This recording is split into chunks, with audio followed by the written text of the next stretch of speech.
Assalamualaikum warahmatullahi wabarakatuh. Perkenalkan, nama saya Noviana Anastasia. Pada kesempatan kali ini, saya ingin membahas mengenai tugas UAS saya di mata kuliah perpajakan. Baik, saya mulai. Analisis kasus penggelapan pajak PT Purbalaksana Jaya Mandiri. Pendahuluan. Pajak merupakan sumber utama pendapatan negara yang berperan dalam pembangunan dan kesejahteraan masyarakat. Namun, penggelapan pajak masih menjadi tantangan serius, seperti yang terjadi pada kasus PT Purbalaksana Jaya Mandiri. Perusahaan ini diduga melakukan manipulasi pelaporan pajak yang mengakibatkan kerugian negara hingga 46 miliar rupiah. Kasus ini menyoroti pentingnya penguatan sistem perpajakan, penegakan hukum yang lebih ketat, serta strategi pemulihan kerugian negara agar penerimaan pajak dapat dioptimalkan.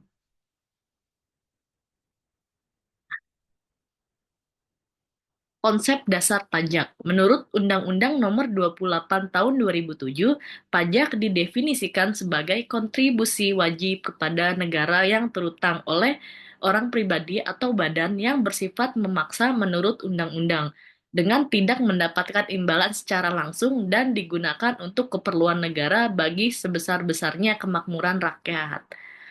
Tax exhaustion, penggelapan pajak, tindakan ilegal di mana individu atau entitas secara sengaja menghindari kewajiban pajak mereka dengan cara yang melanggar hukum, seperti menyembunyikan pendapatan atau memberi laporan pajak yang tidak akurat. Contohnya termasuk tidak melaporkan semua pendapatan atau mengklaim pengurangan yang tidak berhak. Ada avoidance, penghindaran pajak, penggunaan metode legal untuk mengurangi jumlah pajak yang terutang. Ini sering dilakukan melalui perencanaan pajak yang memanfaatkan celah hukum dan insentif pajak yang sah. Meskipun legal, beberapa praktik penghindaran pajak dapat dianggap tidak etis jika dianggap terlalu agresif atau bertentangan dengan semangat hukum.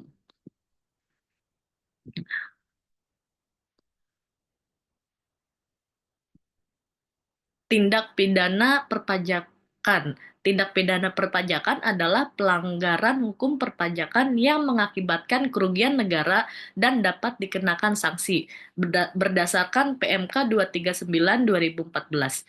Pelanggaran ini mencakup penyampaian SPT yang tidak benar serta tindakan lain yang merugikan negara. Ada unsur tindak pidana pajak yakni perbuatan melawan hukum, tidak melaporkan pajak, memanipulasi pajak. Kesengajaannya dilakukan dengan niat atau kelalaian. Kerugian negaranya mengurangi pendapatan negara.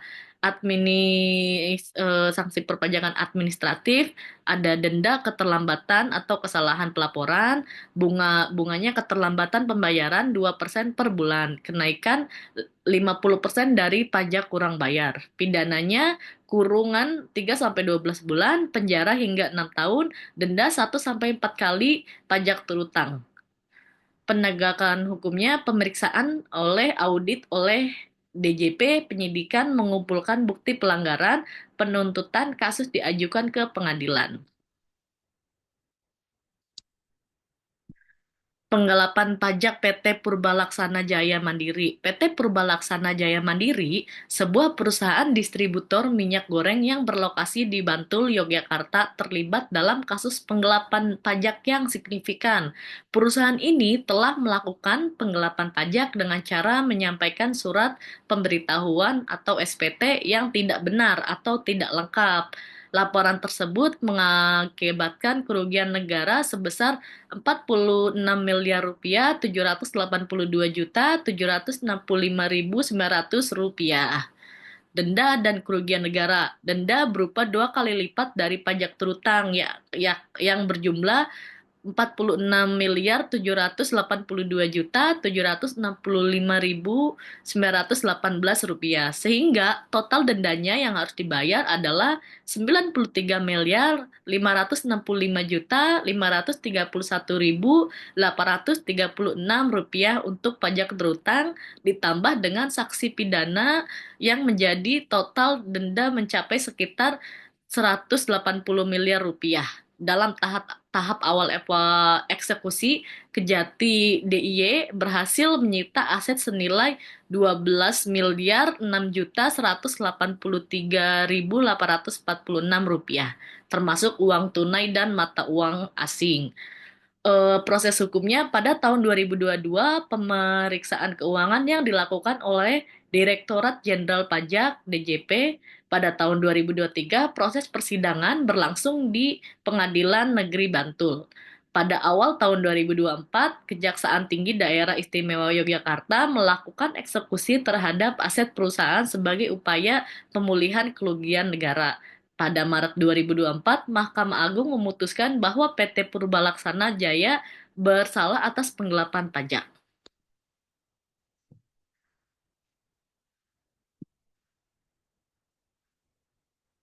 Dampak terhadap penerimaan negara, yaitu penghindaran pajak pertambahan nilai (PPN). Selain penggelapan PPh, juga menghindari kewajiban PPN dengan tidak melaporkan transaksi secara akurat, mengurangi pajak yang seharusnya dibayar, dan merugikan negara. Penggelapan pajak penghasilan badan atau PPh badan. Perusahaan menggelapkan pajak dengan menyampaikan SPT yang tidak benar, mengurangi kewajiban PPh badan, dan merugikan pendapatan negara. Selain itu, perusahaan juga menghindari pembayaran PPN dengan tidak melaporkan transaksi secara akurat. Lalu manipulasi transaksi internasional. Manipulasi transaksi internasional membuka celah penghindaran pajak, mengurangi potensi penerimaan negara, dan merusak integritas sistem perpajakan.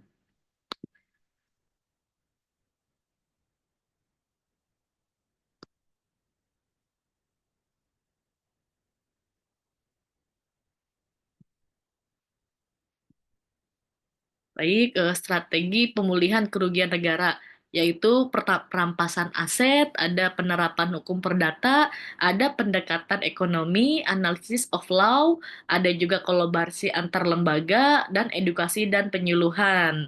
Nah, kalau untuk perampasan aset, proses ini mencakup identifikasi, pelacakan, pembekuan, serta penyitaan aset kejahatan, lalu mengembalikannya kepada negara untuk pemulihan kerugian.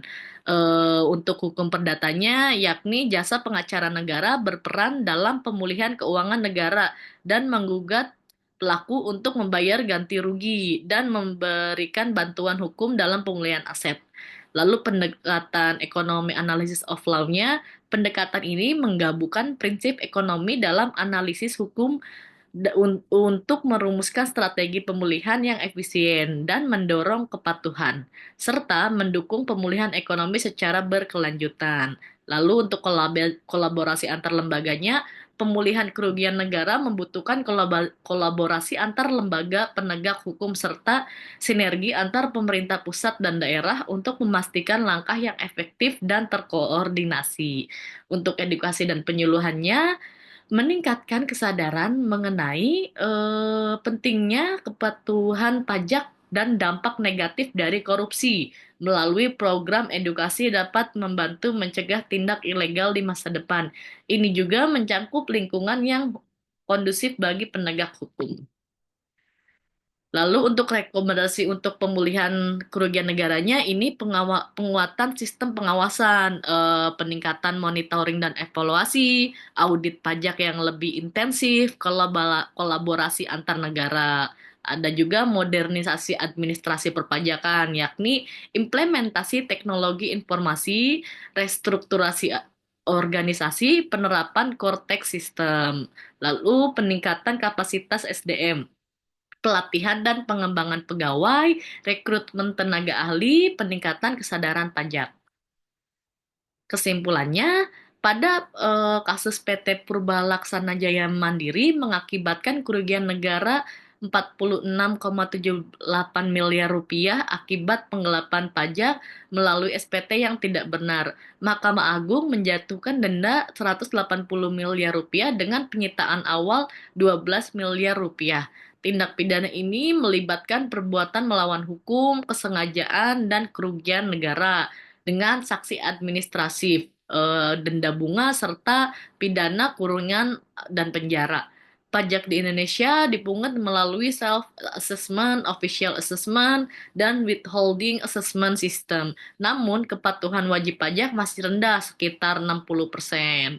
Sarannya, pemerintah diharapkan dapat memperkuat sistem pengawasan pajak dan mengimplementasikan serta monitoring real time untuk mendeteksi ketidakpatuhan pajak melalui audit berkala pada perusahaan dan sektor berisiko tinggi, serta meningkatkan kolaborasi antara Direktorat Jenderal Pajak, KPK, lembaga penegak hukum lainnya.